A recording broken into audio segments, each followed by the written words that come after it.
In Brookings, harbor workers are getting ready to dredge. It's the last step in rebuilding that harbor after the 2011 tsunami. News 10's Whitney Clark went to the coast and has this story.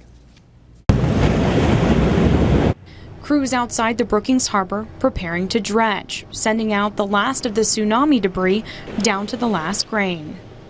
It's a big relief. I'm really happy to be able to move on to other things besides tsunami reconstruction. When the tsunami hit here last year, it destroyed 40% of the docks, bringing in 28,000 cubic yards of silt, sand, and rock. That debris making it nearly impossible for some fishermen, like Michael Smith, to get his boat out of the harbor. We have not been able to put bigger boats in some slips. For instance, we sit on the bottom anytime it's not high tide. When it's very low tide, we sit on the bottom almost everywhere. In some spots, the water too shallow for boats, big and small.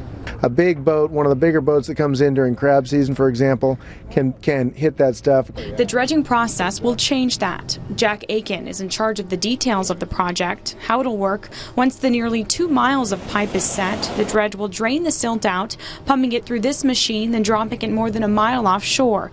The harbor has never been dredged, so what they'll find, no one knows. We think that we'll encounter debris, crab pots, salmon line, engine blocks, other things that have been over the years placed in this port.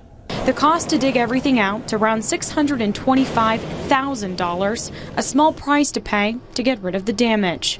Covering your news in Brookings, Whitney Clark, News 10. The money for the dredge project came from a FEMA grant. Crews expect to begin dredging this week. The project could take up to a month.